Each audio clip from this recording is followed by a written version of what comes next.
চলেন রাষ্ট্রীয় একটি গুরুত্বপূর্ণ আলাপ করি। আর আলাপ করতে করতে আমরা একটা চা খাই অথবা কফি খাই, যার যেটাতে রুচিবোধ করে সে সে সেটা খাই। কারণ অন্তর্বর্তীকালীন সরকারের আমলে সংবিধান সংস্কার কমিশন যখন গঠন করা হয়েছে, তখন বাংলাদেশের সকল রাজনৈতিক দল মানে 54টা রাজনৈতিক দল এর ম্যাক্সিমাম রাজনৈতিক দলের নেতারা দাওয়াত পাইছে। তো ওই দাওয়াতের সময় তাদেরকে নিয়মিত চা আপ্যায়ন করা হয়েছে।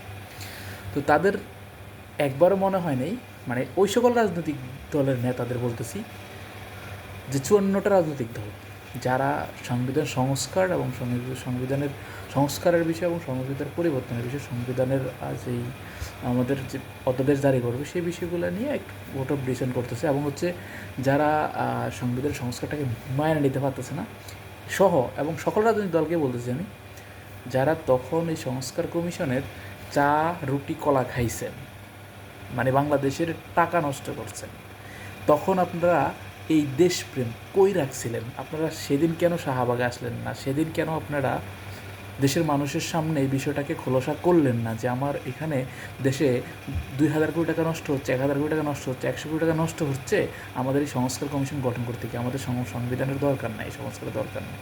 সেদিন কেন আসলেন না? সেদিন সব কিছু তাদের সংস্কার কমিশনকে সুন্দর করে সাজাতে দিলেন, আজকে এসা সংবিধান নিয়ে একটা সার্কাস শুরু করলেন। বিরোধী দল এবং হচ্ছে সরকারি দল, দুইটা দলেই মোটামুটি একটা সার্কাসের পর্যায়ে নিয়ে গেছে সংবিধানটাকে নিয়ে, মানে সংবিধানটাকে এমন এক কিতাব ধরে। তো আমার মতো, আমি সংবিধান মনে করি সংবিধান একটা বই, যেটা আমরা রাষ্ট্রীয় নাগরিক হিসেবে আমরা এটাকে পালন করতে পারি, এটার নিয়ম কারণ মেনে চলতে পারি। বিশেষ করে যারা আমরা সরকারি সরকারি প্রতিষ্ঠানে চাকরিরত আছি, তারা তো এই বিষয়টাকে ভালোভাবেই মানতে হবে। সেই বিষয়টাকে আমরা নিয়ে আমরা ওই সংবিধানের বিষয়টাকে নিয়ে রাষ্ট্রীয় গোলামি যে করি, ওই গোলামিটাকে আমরা স্ট্যাবলিশড করি। আর এর বাহিরে, মানে যারা চাকরিজীবী, আমার এর বাইরে আর একটা পরিস্থিতি, আমি এখনও পড়াশোনায় আছি। সো সেক্ষেত্রে আমার জন্য একটা 3 ঘন্টার বাংলাদেশ বিষয় বলে 3 ঘন্টার একটা লেকচার, দিস ইজ সংবিধান, বাংলাদেশের সংবিধানটা কী আসলে, 3 ঘন্টার একটা লেকচার। আর 56টা অনুচ্ছেদ আছে, 153টা অনুচ্ছেদ, তার মধ্যে 56টা অনুচ্ছেদ খুবই গুরুত্বপূর্ণ বিসিএস সহ সকল চাকরি পরীক্ষার্থীদের জন্য। আর 4টা মূলনীতি আছে, 11টা ভাগ আছে। এই মোটামুটি আমার জন্য আর কি অধ্যাদেশ কবে জারি হয়েছে, কে লিখছে, এই বিষয়গুলো আমার আমার জন্য গুরুত্বপূর্ণ। মানে সংবিধান আমার মতো যারা শিক্ষার্থী আছেন সবার জন্য গুরুত্বপূর্ণ। 17টা সংশোধনী হয়েছিল।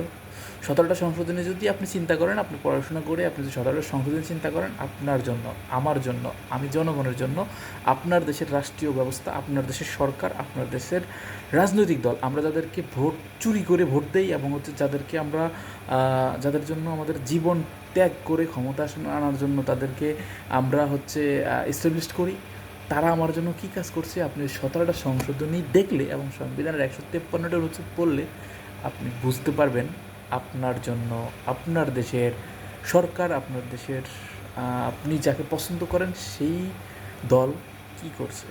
ধন্যবাদ সবাইকে। আসসালামু আলাইকুম।